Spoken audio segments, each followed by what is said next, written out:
Schedule तैयार हो गया है। 11 एग्जाम होगी, इसमें 10 भर्ती परीक्षाएं हैं। ठीक है, और यहां पे सारी चीजें यही लिखी हुई है कि इतनी परीक्षाएं हैं और ये इनमें भर्ती परीक्षाएं रहेंगी। वर्ष 2024 के लिए जल्द ही एग्जाम शेड्यूल तैयार कर लिया गया है, जल्द ही जारी किया जाएगा। विभिन्न कारणों से पिछले वर्ष हुई परीक्षाओं के जो परिणाम रुके थे वे परिणाम घोषित किए जाने लगे हैं। सभी रिजल्ट परिणाम 1 महीने में घोषित किए जाएंगे, यानी जो भी रिजल्ट अभी बचे हैं 1 महीने के अंदर अंदर वो रिजल्ट्स भी आपके डिक्लेयर हो जाएंगे। और जैसे जैसे रिजल्ट डिक्लेयर होंगे वैसे वैसे उनकी आगे की प्रोसेस, ज्वाइनिंग, सारी चीजें होती जाएंगी, है ना। अब यहां पर हम समझते हैं इनका जो कहना है उस हिसाब से कि 2024 का शेड्यूल क्या रहेगा। तो महिला स्वास्थ्य कार्यकर्ता प्रशिक्षण केंद्रों में जो प्रशिक्षण है, मतलब ये तो एक वैकेंसी नहीं है, ये तो एक ट्रेनिंग प्रोग्राम है, तो इसको हम छोड़ते हैं। माध्यमिक शिक्षक, ठीक है, जिसमें विषय के शिक्षक, खेलकूद, गायन, ये सारे, एवं प्राथमिक शिक्षक, यानी वर्ग 1 और वर्ग 2, एमपीटेट वर्ग 1, सॉरी वर्ग 2 और वर्ग 3, है ना। प्राथमिक शिक्षक और माध्यमिक शिक्षक लिखा है। वर्ग 1 का तो हो ही चुका है, उसका तो अब रिजल्ट आना है। वर्ग 2 और वर्ग 3 से संबंधित जो परीक्षाएं हैं वो आपको जून में देखने को मिलेंगी। इसके बाद आगे चलते हैं। अगर बात करें आईटीआई, जून नहीं, सॉरी अगस्त, जून में तो आपका ट्रेनिंग सेशन है। ये जो वर्ग 2 और वर्ग 3 की परीक्षाएं हैं ये आपकी अगस्त में देखने को मिलेगी, मतलब अगस्त से परीक्षाएं लेना शुरू होगा, है ना। इसके बाद आईटीआई प्रशिक्षण अधिकारी के पदों पर भर्ती सितंबर है।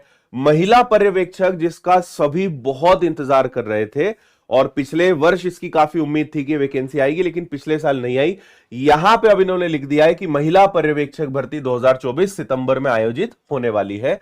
फिर समूह 1 उप समूह 3 के अंतर्गत जो प्रबंधक है ना, बायोकेमिस्ट और ये सब, ये सारी भर्तियां अक्टूबर के आसपास होगी। समूह 4 संयुक्त भर्ती, अब इनके अंदर बहुत सारे पद होते हैं, मैं अलग से आपको इन सब की और डिटेल जानकारी दे दूंगा अलग से वीडियो बनाकर कि इनके अंतर्गत कौन कौन से पद होते हैं, ताकि आपको भी क्लियर हो जाए कि आप इनके लिए क्वालिफाइड रहेंगे या नहीं रहेंगे, आपको इनकी परीक्षाओं की तैयारी करनी चाहिए या नहीं करनी चाहिए, वो भी मैं आपको बताऊंगा।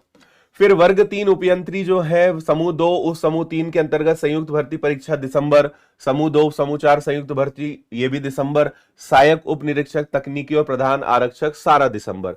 इसके अलावा यहां पे कांस्टेबल के नए पदों की कोई बात नहीं की गई है। मध्य प्रदेश सब इंस्पेक्टर, जिसका बहुत बेसब्री से सभी को इंतजार है, इसकी कोई चर्चा यहां पे नहीं की गई है। पटवारी की आगामी भर्ती, ये सब जो परीक्षाएं होती थी ये अभी फिलहाल कैलेंडर में नहीं है। देखो कांस्टेबल का, पटवारी का तो मैं अभी कुछ कह नहीं सकता हूं, लेकिन मैं आपको बताऊं कि सब इंस्पेक्टर की जो वैकेंसी है वो इस कैलेंडर का वैसे भी पार्ट नहीं रहेगा। सब इंस्पेक्टर की भर्ती अलग से और कभी भी विदाउट एनी शेड्यूल यानी विदाउट कैलेंडर वो भर्ती जारी की जाएगी। सो बहुत हद तक उम्मीद है कि आने वाले 1-2 महीने के अंदर ही, क्योंकि उसका देखिए रूल बुक भी तैयार हो चुका है, उसके नियम भी तैयार हो गए हैं, फिजिकल कैसे होना है, प्री मेंस और सारी चीजें चल रही है कि उसका पूरा एग्जाम पैटर्न बदलने वाला है। जैसे पहले एमपीएसआई होता था वैसे इस बार नहीं होने के लगभग चांसेस है, पैटर्न उसका बदल रहा है।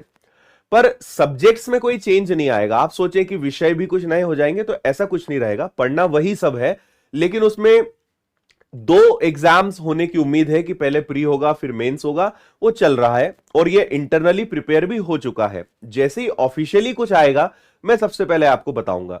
चीजें अभी बहुत सारी है पर अभी ऑथेंटिक नहीं है, अभी कंफर्म नहीं है, इसलिए मैंने उसको लेकर कोई वीडियो नहीं बनाया है। जब मुझे लगेगा कि हां अब ये होना है और अभी ऑफिशियल है तब मैं आपको उसकी जानकारी दे दूंगा। बट इतना मैं बता दूं कि पिछले वर्ष जैसा एग्जाम उसका नहीं रहेगा, पैटर्न में चेंज आएगा, प्री मेंस जैसे होने की उम्मीद है। बाकी विषय कुछ अलग नहीं पढ़ने हैं, आप अपने maths, reasoning, GS, science, MPGK, Hindi, English, इन विषयों को मजबूत करें, है ना।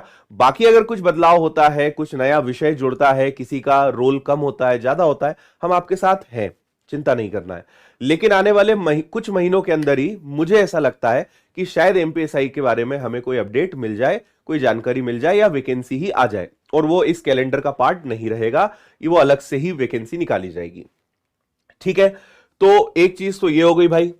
इसी के साथ आपको एक चीज और मैं अपडेट दे देता हूं, है ना, कि एक तो पटवारी भर्ती जो है, अच्छा आप अगर चाहें तो हमारे साथ आप आगामी इन परीक्षाओं की तैयारी कर सकते हैं। विनर्स एप्लीकेशन के माध्यम से, या इंदौर आके आप पढ़ना चाहें तो पढ़ सकते हैं। ठीक है, चलिए पटवारी भर्ती को लेकर मैं आपको बता दूं, पहले तो कुछ ऑफिशियल आपको चीजें दिखा देता हूं। जैसे ये कल एक आदेश जारी हुआ है, आज सारे जिलों के जितने भी कलेक्टर हैं उनकी 18 फरवरी को 4 बजे आज एक मीटिंग रखी गई है, और इसमें बड़ा स्पष्ट कहा गया है कि भैया 25 फरवरी तक डॉक्यूमेंट वेरिफिकेशन खत्म करवाओ। जितने भी पटवारी पद पर चयनित विद्यार्थी हैं 25 फरवरी तक उन्हें अपना डॉक्यूमेंट वेरिफिकेशन कंप्लीट करवाना है। और यहां पर एक और नोटिस इस प्रकार का मिला है, जो किसी ने कंप्यूटर स्क्रीन पर फोटो खींची है, कि दिनांक 1 मार्च 2024 को माननीय मुख्यमंत्री जी के कर कमलों से कर्मचारी चयन मंडल के द्वारा चयनित अभ्यर्थियों को नियुक्ति पत्र को वितरण किया जाना है। इसीलिए चयनित अभ्यर्थियों के जाति प्रमाण पत्रों का सत्यापन किया जाए। लोक सेवा प्रबंधन विभाग अंतर्गत ई डिस्ट्रिक्ट पोर्टल का उपयोग किया जा सकता है। और ये मतलब 1 मार्च को बड़े स्तर पर, या अभी तक जितने भी रिजल्ट्स आए और जिनकी भी ज्वाइनिंग है, उनसे रिलेटेड जितने भी विद्यार्थी है उन्हें भी ज्वाइनिंग मिलने वाली है, उन्हें अपॉइंटमेंट लेटर मुख्यमंत्री जी देने वाले हैं। तो यहां पर सारा मामला क्लियर हो चुका है। 87 13% पटवारी में यहां पे कुछ भी नहीं रखा गया है, जो 100% है उस हिसाब से सारी चीजें यहां पे देने वाले हैं। ठीक है, सो फिलहाल यही अपडेट है जो आपको जानने लायक है। सो मुझे उम्मीद है कि आपको चीजें क्लियर हो गई होंगी। कैलेंडर को देख के थोड़ा सा मतलब एक मन में एक निराशा भी है कि इतने समय के बाद भी अभी हमें वो भर्तियां देखने को नहीं मिल रही है जो पहले हुआ करती थी, और लगातार उनके एग्जाम्स निकलते रहते थे। अगर और भी इसमें भर्तियों का जिक्र होता तो ये सभी विद्यार्थियों के लिए बहुत अच्छा होता, पर उम्मीद है आगे शायद वो भर्ती हमें देखने को मिले।